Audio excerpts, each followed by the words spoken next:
गिबियावनो जोंनि बिटिआर सरकार, आसाम सरकार, भारत सरकारखौ आङो आंनि गोसो गोरबोनि जानायनिफ्राय आंनि सिडली समष्टिनि रायजो राजानि जानानै बिसेसकरि पाटाबारि, औगुरि, नांगलभाङा बे ओनसोलनि जानानै आङो साबायखर जासिगोन।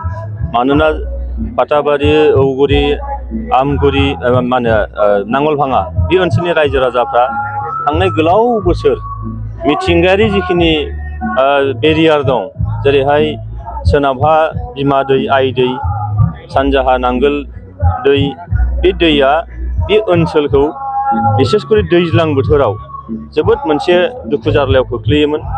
मानोना बे ओनसोला आइलेण्ड बायदि जानानै दंमोन, कानेक्टिभिटि गैयामोन, दालां गैयामोन बारनो।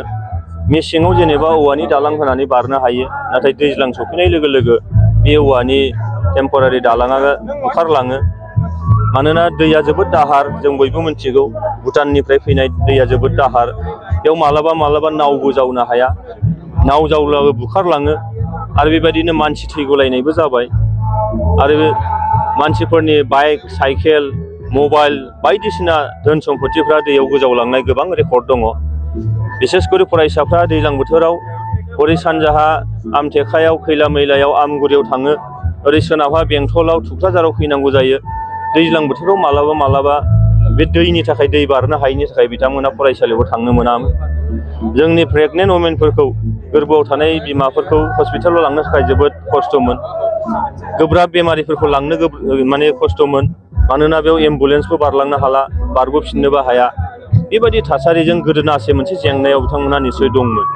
दिनैनि बे आइफवालियाव बानायनाय बे दालांनि गेजेरजों ओरैहाय सोनाबहा फारसेजों बिथांमोना नांगलभाङा, औगुरि, पाटाबारि बे ओनसोलनि रायजो राजाफ्रा जगाजगनि बेबस्था बे जाबाय।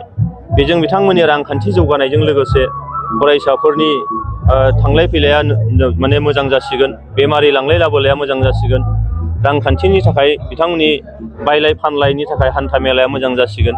दा बेबायदि थासारियाव दिनै पाटाबारि, औगुरि, आमगुरि नांगलभाङानि रायजो राजाफोरनि हयथ' बुंस' हायै बिथांमोना दिनैहाय गोजोननाय निस्सय मोनदों।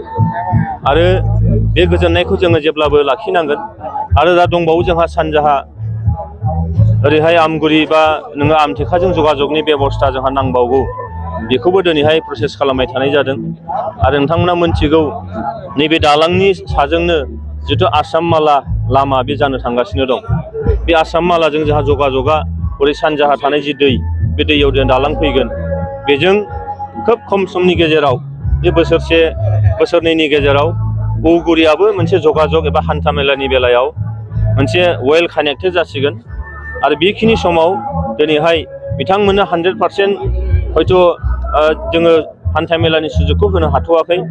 नाथाय अब्लाबो दिनैहाय बिथांमोननि जेंनाया आं सानो 70-80%आ निस्सय ओरैहाय सोनाबजों फैनो हानानै निस्सय जोबगोन।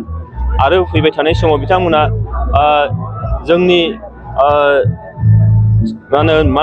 जोंनि नैबे माखासे ओनसोलजों जगाजग बेबस्थाखौ मोजां लाखिनो हानानै फारफ्रोम बिथिङै जौगानाया निस्सय फैगोन होननानै आं सानो। नैबे गोलाव दालांखौ जे बे आइफवालि होननाय मोनसे ओनसोलाव बेखेवनाय जासिगोन दिनैहाय। दा बेखेवखांनायनि उनाव बेखौ सोरनिबा मुङाव माबाफोर नाम दोननायखौ माब्ला जागायो?